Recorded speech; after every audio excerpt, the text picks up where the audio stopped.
Hey everyone, this is Darren, head of remote at GitLab, and today I'm joined by Javier at Remotefit.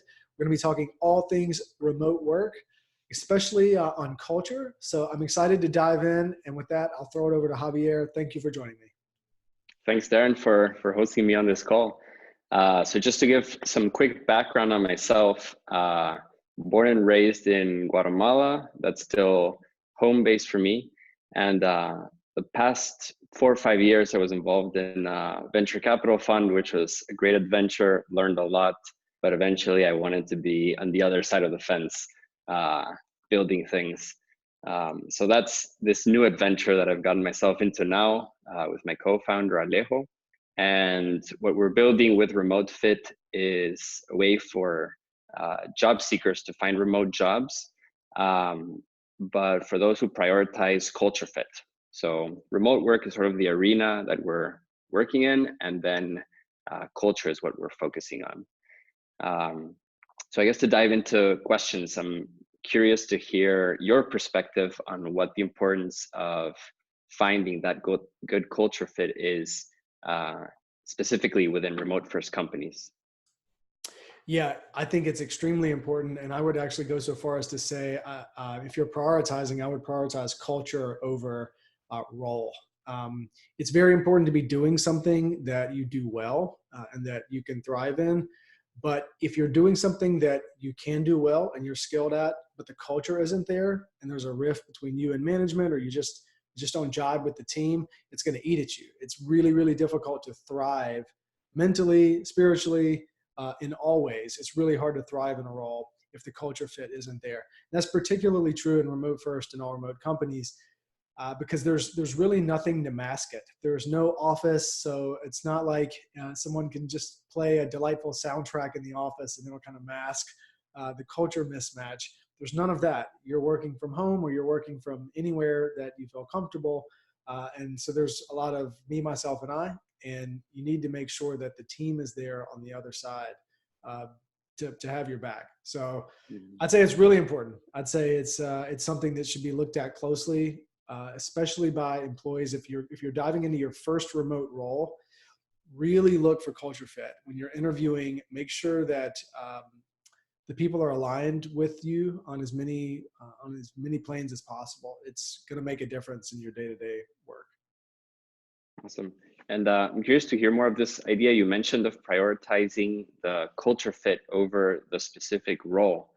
Do you have any examples of people you've seen that they've done that and how they navigate it? Because I'm just curious if you've specialized in some area or department, what that career move could look like, where you say, all right, this specific role isn't the most logical next step thinking about what I was doing before, but perhaps it is the best step by entering into a company where there's great culture fit and then start navigating in there.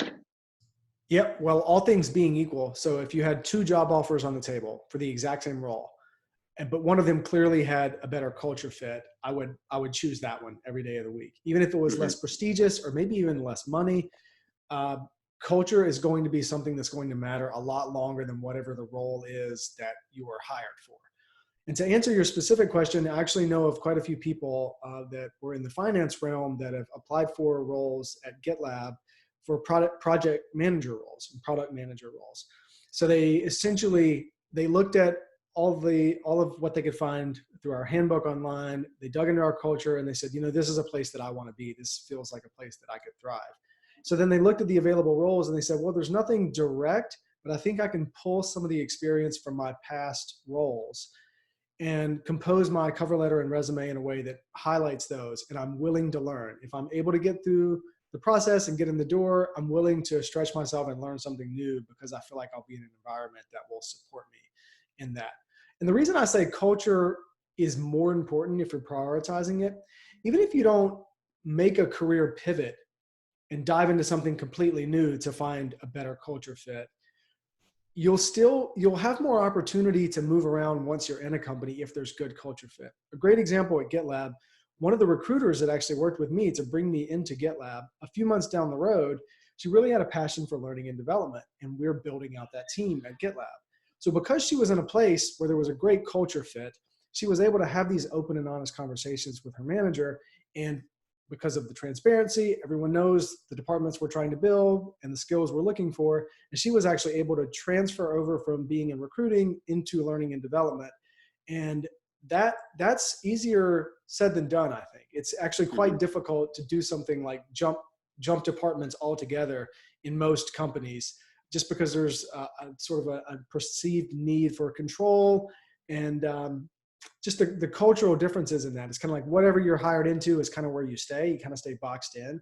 But if you find a place where there's great culture fit and you can have those open and honest conversations, there stands to reason that you'll have more potential to move around down the road. It's not something you'll see the day one, but in theory, it would be better to have that than not. Right. Right. And it sounds like getting creative on the skill set that you bring is part of being able to make those moves. Absolutely. No. I mean, look, whatever your past title was, it doesn't define you. Just because you worked as a recruiter in your last role, it doesn't mean that you didn't do other things and you don't have other skills. I was managing editor at a consumer technology publication for almost 8 years. But during those 8 years, we actually had to recruit and hire and train and mentor over 20 editors, many of which who had never written before. So on paper, you'll see editor, but what you don't see is all the recruiting functions that happen within that. So if you're in a place with good culture fit and you have a passion for recruiting, even though you never served as a recruiter before, that's the type of environment you want to be in, because you can bring that to the table. And then maybe you have an opportunity to parlay some of those skills and work in recruiting. That's just one example, but that's a personal one for me. Yeah. So going off with recruiting, in the mission of attracting job applicants who, will bring diversity to these teams and find a good culture fit, what are the usual avenues that you approach to finding these people or attracting them to GitLab?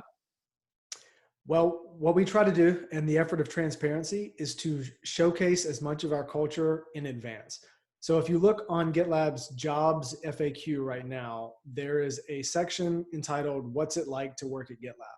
Because this is the core question that anyone would have before they even apply at GitLab. And so we try to be as open and honest as we can about what it's like to work here. It's not your typical corporation. People that come to work here do so because it's different, and it gives them permission to drop prior organizational baggage at the door and operate differently. And the only way they're going to know that before they get down the interview funnel is if we tell them that in advance. And so we have a couple of paragraphs there. We have some links to other posts on our Getting Started guide, some blog posts from employees that kind of showcase what it's like over the first 3, 6, 9 months. We try to shed as much light on it as possible. So I would encourage other organizations to do this too. It's silly to think that you should withhold your strategy and withhold your culture and the way that you work until someone gets hired and gets on the job. That is going to determine whether or not they're going to thrive and whether they'll enjoy the work and whether they will put in the effort to really help the business succeed. Why would you hold that back? But shockingly enough, it's really difficult to find public-facing strategy and culture and kind of what it's like overview for most companies. Most people just have to resort to reading Glassdoor reviews and hope that someone that has worked there prior or is currently there will be honest and open and share their experience. So I would say be open about it. If you're the recruiting team and the hiring team, it behooves you to do that, because then people can opt into your culture, and it ensures that you get more highly qualified applicants that have already read that and they've said, yes, this completely aligns with where I'm at. This is why I want to apply, instead of people just applying because it's just another job. Right. Yeah, I love that, because it's exactly what we're trying to do with Remotefit, helping those companies showcase their culture and before candidates even apply, giving them a really good sense of what would it be like to work there. But yeah, I'm curious, why do you think some companies are so hesitant to doing that? Because it seems like the rationale for doing it is crystal clear. Like, of course you want both sides of the table to have a really good sense of, will there be a culture fit, so as to not waste anyone's time down the road. But even then it seems like there's still this culture of keeping things more private and not disclosing it till much later. Yeah, I'm sure every company is different, but my guess is that it stems from the fact that culture can be perceived differently depending on who you are and who your manager is and what team you're in. So if you look at some of these multinationals with 80,000 people and you ask a subset of those people, what's the culture like? What is it like to work at this company? You'll get one answer. And then if you go to a different country or different region or even a different department within the company, you'll get a different answer. And so instead of getting these people amongst the company to talk to each other and figure out why culture is different, they simply sweep it under the rug and they say, well, we're just not going to advertise culture because we don't want to promise one thing and then someone comes in and they have a different experience. So it's better to just kind of like surprise them. That way they can't hold it against us. That's my guess. So at GitLab, we are transparent about all of that. And so when we publish things like, what's it like to work at GitLab? If we have people in the company that read that and they say, that's actually incongruent with my experience at the company, then we feel responsible as the company to dive into that and figure out what's going on. Where are values not being lived? What can we do to make it better? Was there a gap in the onboarding experience that we can change that path now to make sure that future new hires don't hit that void and they have that base covered? We start asking those questions instead of saying like, well, that's just kind of how it is. One department's going to experience culture different than the other. But it takes intentionality and it takes a top-down vision that culture really, really matters. And it's just as important as any other result. We try to measure culture in surveys here, and we want to make sure that people are aligned with it. For us, that matters just as much as any other metric that would be measured. Right. Yeah, it sounds like even before you can start thinking about being transparent, the company must have already defined what the culture is and achieved that congruency within the definition and what people's experiences are like in the company day to day. Yeah, and that actually brings up a point, another great point, which is many companies don't rely on documentation the way that GitLab does. So we document everything as much as we possibly can. We document, and that includes things around culture, things like parental leave and mental health, informal communication. We have handbook pages on all of these, and anyone in the company is empowered to make a merge request and offer up a suggestion or a change or an improvement on any of these. So the culture is truly owned by the entire company. It's not like the HR department puts together this handbook on what culture is going to be like, and then unidirectionally just ships it out, and then people have no recourse on how to shape that. That's not an ideal situation, and that's why we open it up to the entire company, because we want everyone to be able to contribute to the culture so they feel invested in it, and so it actually means something to them. But if you don't document from the very start, you have some companies that are decades or centuries old, and if no one ever documented things around culture, that's another reason why it's not promoted in the interview stage, because no one really knows. And no one actually thought to document it from the beginning. And so culture has now become a hand-me-down of a hand-me-down of a hand-me-down of kind of like whatever the current circumstance or scenario is for the company or the department. Right. So with the job seekers who, let's say they land on the GitLab page, they're reading all about it, interested in, what would be some of the recommendations that you would give those people to determine if there could be a good culture fit there? And on the other side, how would you on GitLab side determine that as well? So in a lot of ways, finding good culture fit in a remote first or an all remote company is very similar to looking for culture fit in a co-located company. So I like to say there's actually very little difference. Remote first and all remote just forces you to do things and look for things that you should be doing anyway in a co-located space, but we just have to do it much more quickly and much more intentionally because we don't have the office environment to kind of mask it over. There are some nuances to loving remote work and being a great remote worker. And I think a sub-value at GitLab that really encapsulates that is manager of one.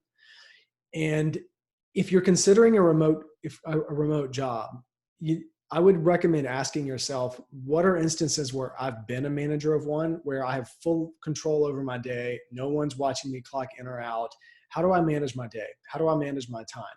Do I perpetually fall behind? Do I have an innate drive to get ahead so that I can go enjoy my surroundings? Am I, how agile am I when bouncing between, like, when real life happens and then getting back to work, and then when real life happens and getting back to work? Do you need hand holding? Do you prefer hand holding? Those things really matter, especially when you're in a room by yourself, or you're in a co-working space and there's no central headquarters. You really need to be okay with and comfortable with being a manager of one. And for some people, that's just not the environment that they like to be in. So that's one thing to consider. The other thing is communication. We're an asynchronous company, and so much of what we do is communicated through text. And for people that have worked 20 years in an office and almost all of their communication is face-to-face, just verbalizing, they may be uncomfortable with communicating massive amounts of information through text. They just aren't natural storytellers. They just don't feel comfortable with the tone and all of that. That's something that you need to consider. Not that it can't be learned, but it is different because most of our communications happens through the written word instead of the spoken word. So that's a little different. The isolation thing comes up often, but I've found that to be less of an issue. At GitLab, for example, we will reimburse co-working fees. So if you're just a social person and you really want to be around other people while you work, we totally support that. We don't say that you have to work from home. We just say there's no office for you to come to. But if you would rather go work at a co-working space, or your current home just isn't amenable to working from, it's totally fine. Like, we'll actually pay for you to go do that. We encourage work from anywhere. So wherever you're most fulfilled and comfortable, totally fine. And a lot of other remote first and all remote companies support that as well. So there are ways to get around the isolation. It's not like you absolutely have to work at home. Now, from the employer side, how do you screen for this? Most people, believe it or not, have actually worked remotely, even if they don't know it.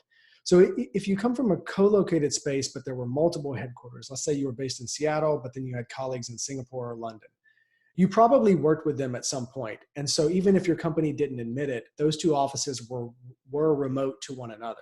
So you had to deal with time zones, you had to deal with Zoom calls and not seeing each other face to face. What was that like? Did you enjoy that? Did you get the work done? What were the perks of that? What were the drawbacks of that? Asking them to dive into those types of situations is a really good way to sort of hear how they think about working remotely. Another one is, did you ever take a project on vacation or on a holiday or on an airplane or on a train? Almost everyone has done some amount of work, not in an office, even if it wasn't considered remote work. They've actually moved a project forward in some remote fashion. So ask about that.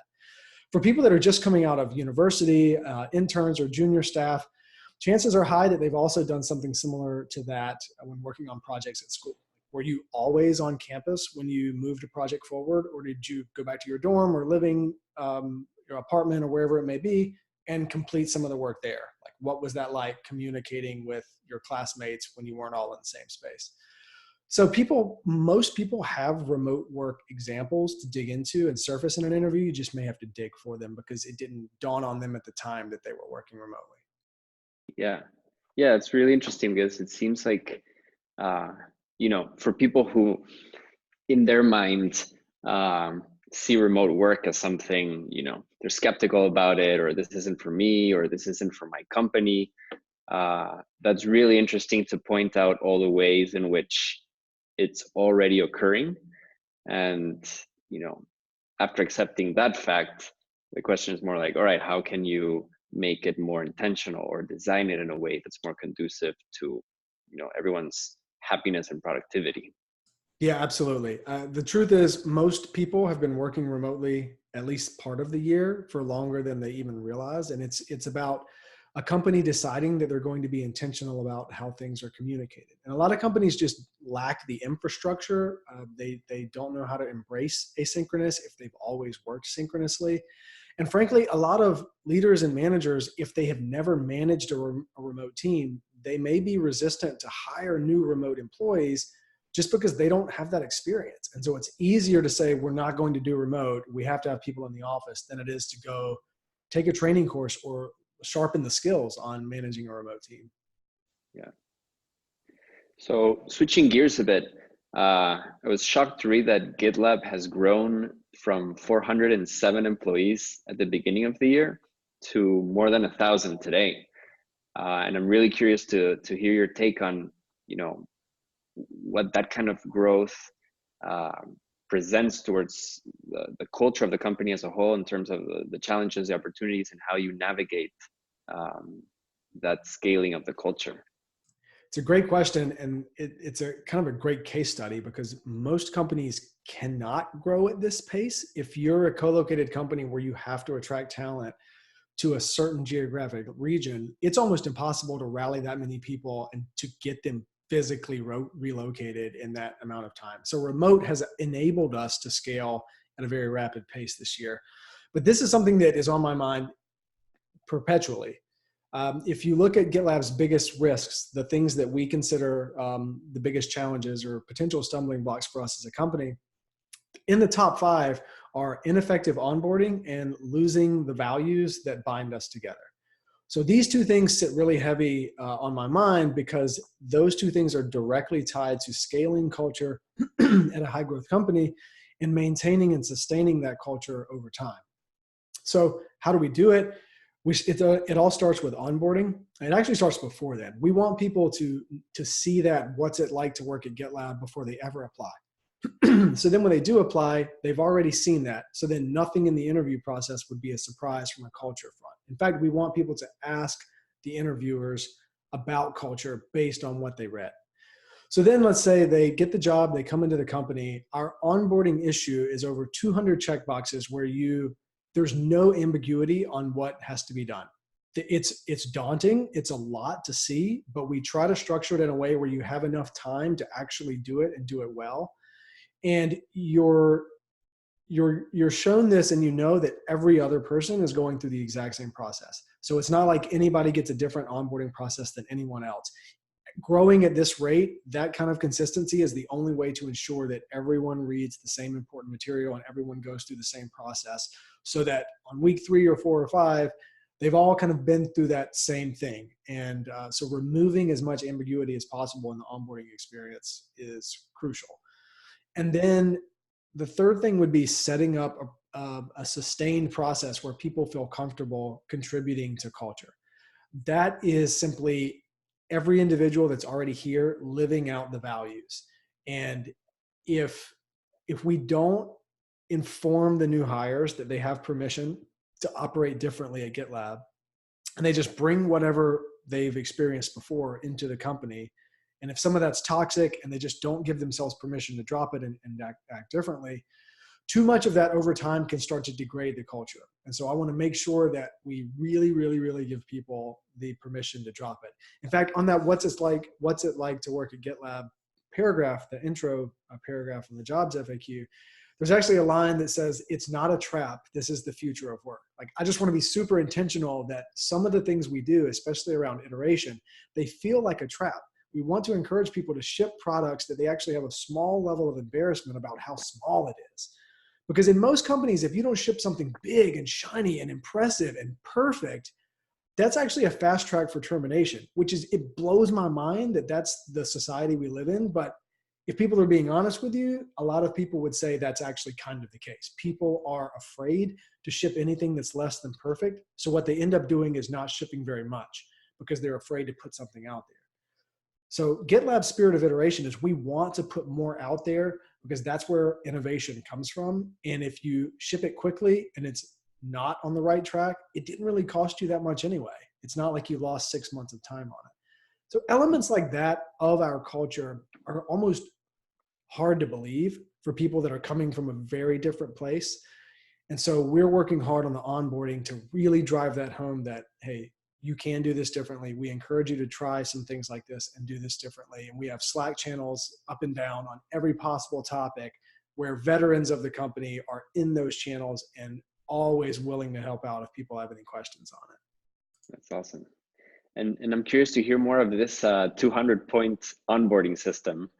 Besides reading sort of documents that I imagine go deep into the culture, what are some of those other items? And I'm curious to hear if that onboarding process is something that occurs 100%. It's them going through this on their own, or are there parts of it where are more in a group setting with people who have already been at GitLab for a while? So the beauty of this is, like everything at GitLab, it's all transparent. And so you can go look at our onboarding checklist right now and replicate it for your organization.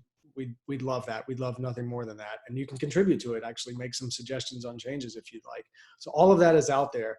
But essentially everything starts in one GitLab issue. So anyone coming into GitLab, they get assigned their first issue, which is over 200 different checkboxes to check off over the course of 2 weeks so that you'll be onboarded.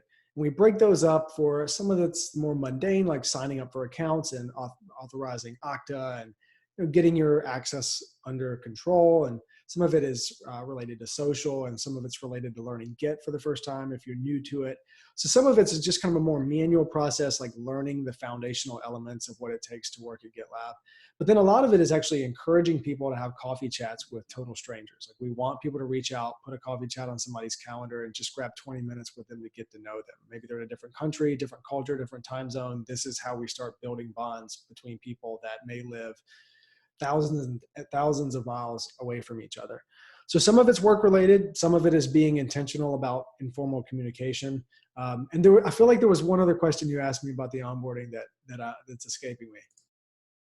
Whether it was completely on their own or there are parts that are in group. Right. Yeah. Actually, we just stood up a new guide within the all remote section of the handbook on the importance of self-service and self-learning. And so this is another thing that we surface early in the jobs FAQ, where we break down how much GitLab relies on self-learning, self-guided learning, and self-directed service, because we're an asynchronous company. So in many ways, you need to operate day to day as if no one else is online. Like, you think, how would I move this project forward if no one was online and I needed to put context around it such that they could see this when they wake up and move it forward? Now, of course, that's not always the case, but that's generally how we like to approach things. So much of onboarding is self-service. But it's interesting that you mentioned this, because we do have a thing called the onboarding buddy. So every new hire at GitLab, their manager assigns them an appropriate onboarding buddy. So they think long and hard about who they can pair them up with. My onboarding buddy, for example, was somebody that was really, really good at GitLab. And I was not a super technical user coming in. And so my onboarding buddy was somebody that was, because my manager knew that that would be a weak spot for me. So, hey, let's pair him with a buddy that will be able to supplement that right away, which was awesome. So I was someone's onboarding buddy a few months down the road. And near the end of the second week, I just had a call with her and I said, hey, give me some feedback. What was great about onboarding? What could use some work? And she said, I really enjoyed the self-service because it allows me to kind of focus on my own time and walk through it at my own pace. Whereas if it was kind of a group orientation, there would be some areas where I was rushed through before I was ready. Mm-hmm. But the one thing that got me was there was no new hire orientation that I'm used to in a co-located space where 20 or 30 other people show up on the same day. We all gather in the lobby, we walk around the building together, and we're kind of there for each other. Even if we work in different departments, we kind of maintain that relationship. There's nothing like that at GitLab. And I said, yeah, actually, you got a good point there. You're right. And so we actually had a conversation and we worked on, well, what could we do differently to improve that? And where we landed is every week there's a new Labbers channel where all of the new hires are announced. And so all of the other new hires know who all of the other new hires are. And there was just not a mechanism for any one of them standing up a Zoom call for these new Labbers to all get to know each other and mimic that new hire orientation. So we added a merge request to add a responsibility to the onboarding buddy to ask their buddy early on, hey, if you prefer a more social orientation, just ask the people that joined in your week and organize an impromptu Zoom call, as many as you'd like, to talk about work, hobbies, what are you struggling with, what don't you understand about onboarding, that kind of thing. So that's just a cool example of how we empowered somebody a week and a half into the job to make a fundamental change on how we do onboarding. But it is true. Most of our onboarding is self-directed, though there are ways to make it more group-oriented. That's awesome. Definitely going to go comb through those 200 points just out of curiosity. Sure, lots to learn in there. Yeah, absolutely, man. It's fun to to sift through. And of course, some of them are specific to different tasks. So there's like an engineering block that if you're not in the engineering team, you wouldn't do these tasks. Skip that. There's a marketing block that, so on and so forth. But most of them are uniform that everyone in the company goes through. Cool. So zooming out a little bit, I'm curious to hear a bit about what have you seen as remote work becomes more and more popular, and there's more companies that integrate it into their way of operating, or there's more remote first companies being born. What are some of the opportunities that have you seen pop up sort of on the sidelines of different products and services being created to serve these people and these companies that are operating remotely? Yeah, that's a great question. I think events is a big one. So I've seen a proliferation of virtual events. So if you think about what an event used to take, you'd have to find a location that had a lot of great hotels around it that wasn't competing with another event. And then you'd have to find a space. It's like massive cost to rent the space out. And then massive cost to use the dedicated vendors with that space. So the overhead of actually having an event and sharing information or educating people was very, very high. But with a virtual event, much easier to organize, much cheaper to organize. So you can spread information and sign people up for panels and educate people a lot easier. So the barrier to entry on just education in general has gone down. Another thing I've noticed is the co-work experience is a great example of this. So all remote teams, one thing that they struggle with is getting people together in person, because there's still a ton of value in in-person interactions, even within a remote team. And although GitLab gets all of their team together, the entire company, every 9 to 12 months for GitLab Contribute, there's been a need for some of the smaller teams, like let's say a marketing division or a sales division or an engineering division. What if sub pockets of the team want to get together for offsites that are like kind of some work, but also some play, just like some personal bonding experiences? So there's been some startups that have been developed that help piece those together, sort of the travel arm of how do you do this for remote companies. And then I think the third thing is trying to figure out what meetings look like in a remote setting. So Remo is a great example. And Circles is another great example of trying to put an overlay to a Zoom call and organize virtual meetings in a way that kind of makes sense for people acclimating from a co-located space. Circles is a really interesting one because it sort of creates a virtual peer group. And it's really great for learning and development, where you just want to put a topic in front of 8 or 10 people, even if they're at different companies, bring them together and just let them discuss. So it shifts the mindset of one to many. So I'm the teacher, I'm teaching many, to let's put people in a room as equals, as peers, and see what kind of documentable takeaways come from that. Yeah, it's super interesting. I'm always, I guess it's from my VC days that I'm always thinking of, all right, there's a gold rush. You've got all these miners going up to dig this gold out of the ground, but Yep. Who's going to be selling the pickaxes and who's going to be setting up the room board? No, it's funny you mentioned VCs. Actually, there are now VC firms that are they're talking to us and they want to learn more about what it's like to build and scale a remote company, because they actually want to be the first to invest in them. So just like we've seen VCs focus on niches like sustainable, there are VC firms that go after companies that are working in sustainability. There are now VC firms that are going after remote first and all remote companies because they see the future there, and they see like you can spend so much of your seed money on people and R&D instead of real estate. I mean, even from a financial perspective, it makes a lot of sense. Yeah. Not to mention accessing great talent, and often, lower cost than if you're hiring a team of engineers in San Francisco Bay Area. Exactly. It's becoming a no-brainer, where it's tougher to hire in that region, especially for startups. So may as well invest in a company that has the infrastructure in place to hire people, the best talent all over the world. Cool. So I guess to finish off with one, tangential question, thinking about the intersection of geopolitics and remote work.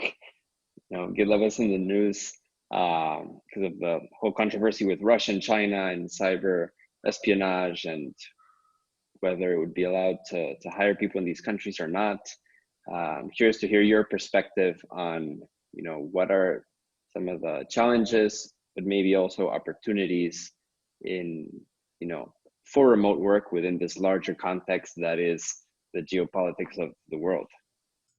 Yeah, it's interesting because remote companies that are overtly transparent, will put out there that we're abiding by these laws because of this, that, and the other.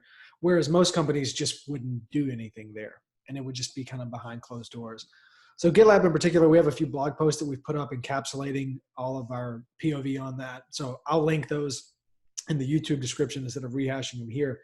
But yeah, in general, it's an interesting new development. But you also have to remember that multinationals that have offices all over the world, including countries where geopolitical things happen, they also have to deal with these things because they have an office there, a presence there, or servers there. So it's not something that's exclusive to remote. It's just the lights being shined here at the moment. Mm-hmm. Yeah, it sounds like maybe challenges that have already, for years being dealt with by multinationals now it just occur as well with remote companies because of that. Yeah. Because of them going beyond countries' boundaries. Exactly. Yep. Awesome. Well, those were all the questions I had today. Thank you so much for your time. It's really interesting to get your thoughts on all of these topics, and especially around recruiting for culture fit and how to grow and scale while maintaining that strong sense of culture. Of course. Thank you for the questions, and for all of the viewers. I'll put all of the links for things we talked about down in the YouTube description below. Thanks, Javier. Thanks, Darren. Take care.